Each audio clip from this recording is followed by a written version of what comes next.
সুপ্রভাত বন্ধুরা, আজ ১লা জুলাই বুধবার। শুরু করছি চিন্তনের মুখ্য বার্তা। আজকের মুখ্য বার্তার বিশেষ বিশেষ বিভাগগুলি: আন্তর্জাতিক সংবাদ, দেশের সংবাদ, রাজ্যের সংবাদ এবং খেলার সংবাদ। আন্তর্জাতিক সংবাদ। আবার রাশিয়ার রাজধানী মস্কোয় ড্রোন হামলা চালালো ইউক্রেন সেনা।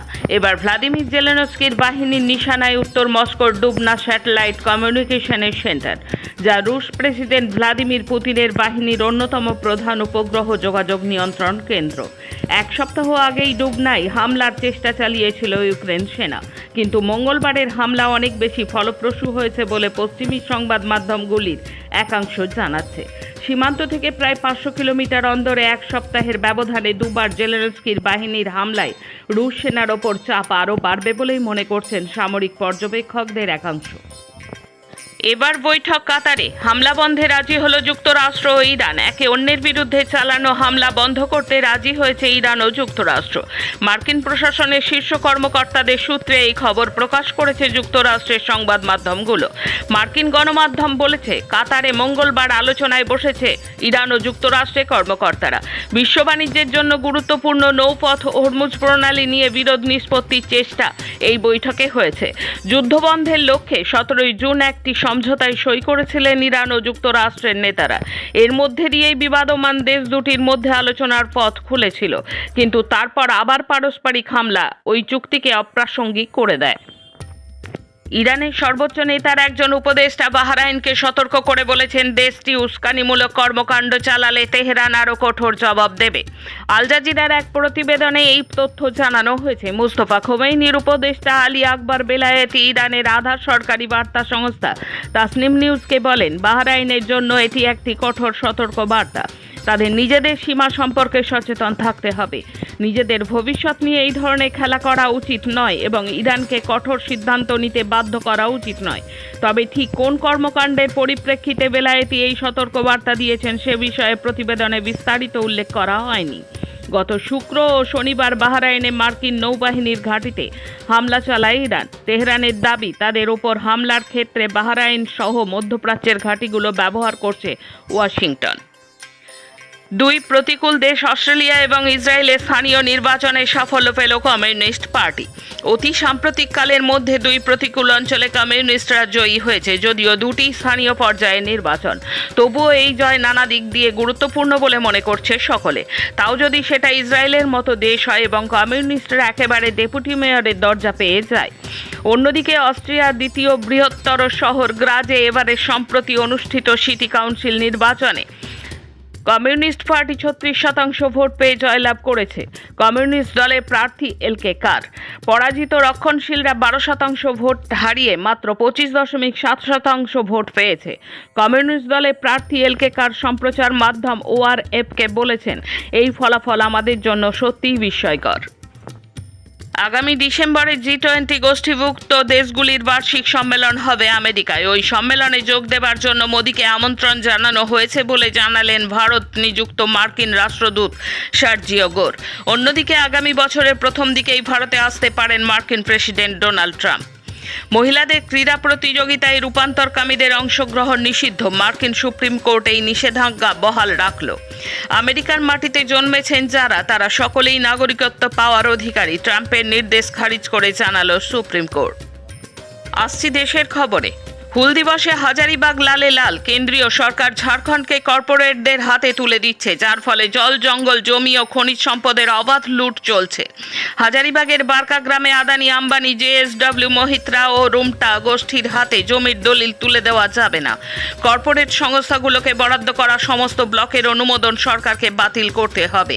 মহান হুল দিবস উপলক্ষে মঙ্গলবার ঝাড়খণ্ডের হাজারিবাগে কমিউনিস্ট পার্টিগুলোর ডাকে বিশাল মিছিল শেষে জনসভায় দাঁড়িয়ে CPI এর সাধারণ সম্পাদক ডি রাজা এই আহ্বান জানান। 1855 সালে আজকের দিনে ইংরেজ ও তৎকালীন জমিদারদের অত্যাচারের বিরুদ্ধে সিধু কানুর নেতৃত্বে জঙ্গলের অধিকার কায়েম রাখার দাবিতে সাঁওতাল সমাজ বিদ্রোহে সামিল হন।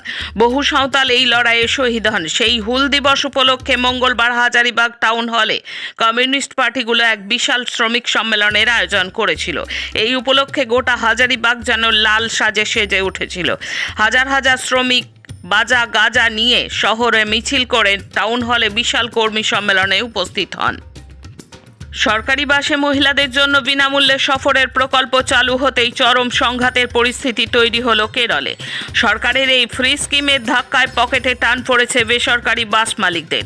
লোকসানের বহর সামলাতে না পেরে এবার অনির্দিষ্টকালের জন্য আন্দোলনের ডাক দিলেন কেরলের বেসরকারি বাস অপারেটরেরা।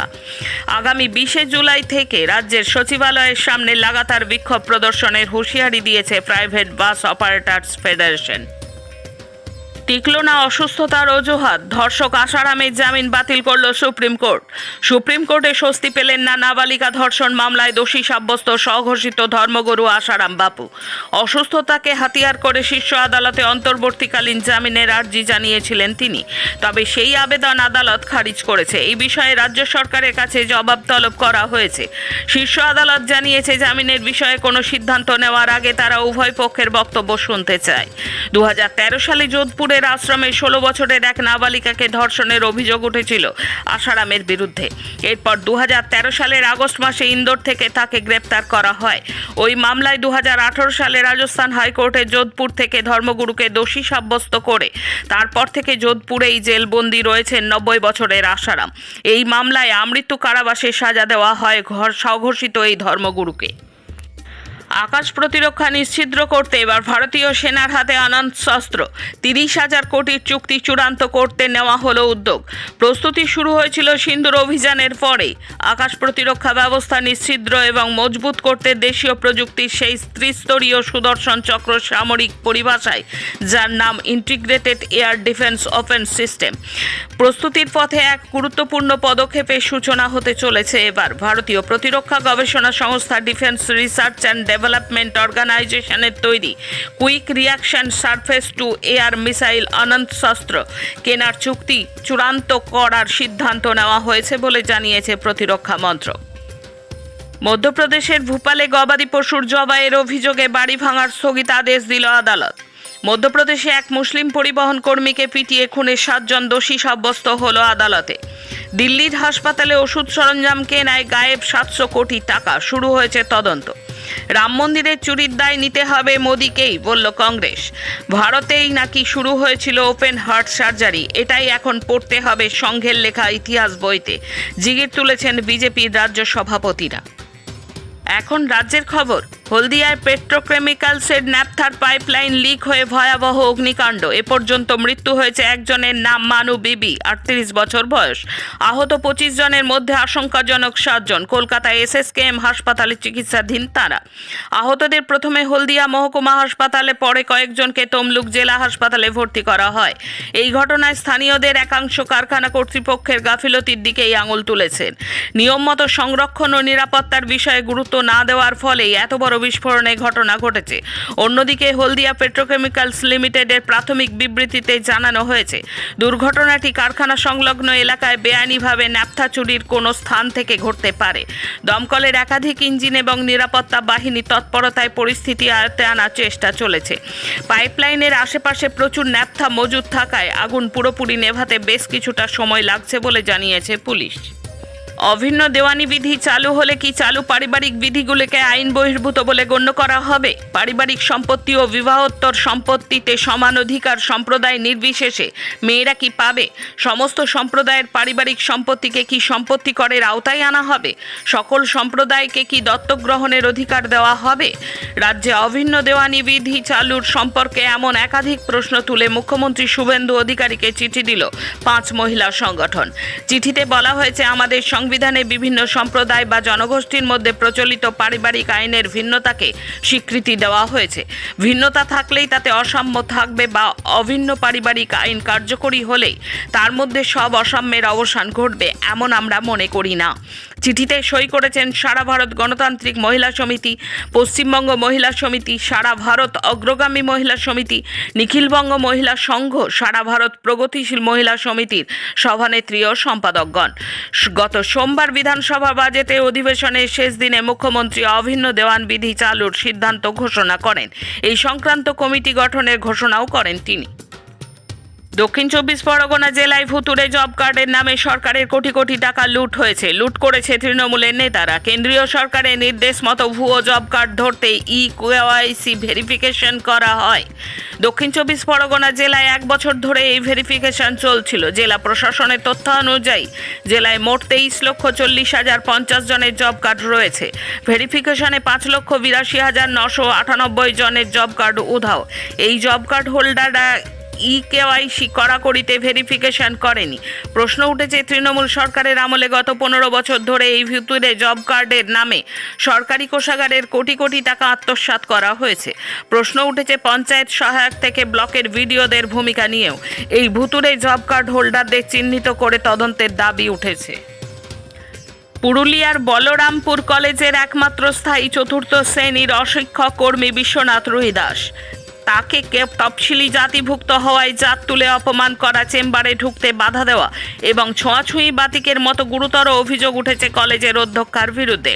এই ঘটনাকে কেন্দ্র করে বর্তমানে তীব্র বিতর্ক এবং চাঞ্চল্যের সৃষ্টি হয়েছে। তিনি অভিযোগ করেছেন যে তিনি অন্তজ বা তফসিলি শ্রেণীর হওয়ায় অধ্যক্ষা তাঁকে অচ্ছুতের মতো হীন চোখে দেখতেন। মিটিংয়ে অংশ নিতে বা নিজের হাজিরা খাতায় সই করতে অধ্যক্ষার চেম্বারে ঢুকতেও তাঁকে বাধা দেওয়া হয়। অভিযোগকারী কর্মীর দাবি, ঘটনাটি নিয়ে বেশি সরব হলে তাকে অবসরকালীন সুযোগ সুবিধা এবং পেনশনের টাকা থেকে বঞ্চিত করার হুমকিও দেওয়া হয়েছে। কমিটির দাবি, অভিযোগ দায়েরের পর অধ্যক্ষা তার বাড়িতে গিয়ে মামলা তুলে নেওয়ার জন্য টাকা পয়সা প্রলোভন দেখান, যা তিনি প্রত্যাখ্যান করেন। শেষে খেলার খবর। উইম্বলডনে অঘটন। প্রথম রাউন্ডে হেরে গেলেন পুরুষ সিঙ্গলসে 4র্থ বাছাই বেন শেলটন। জয় পেয়েছেন দ্বিতীয় বাছাই আলেকজান্ডার জেরেভ। প্রথম রাউন্ডের বাধা অতিক্রম করেছেন Alex de Minaur, Taylor Fritz, Alexander বুবলিকের মতো বাছাই খেলোয়াড়েরাও।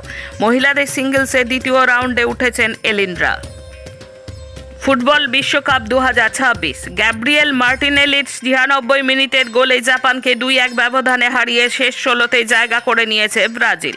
কিলিয়ান এমবাপের জোড়া গোলে সুইডেনকে 3-0 ব্যবধানে হারিয়ে ফ্রান্স রাউন্ড অফ 16তে উত্তীর্ণ হয়েছে।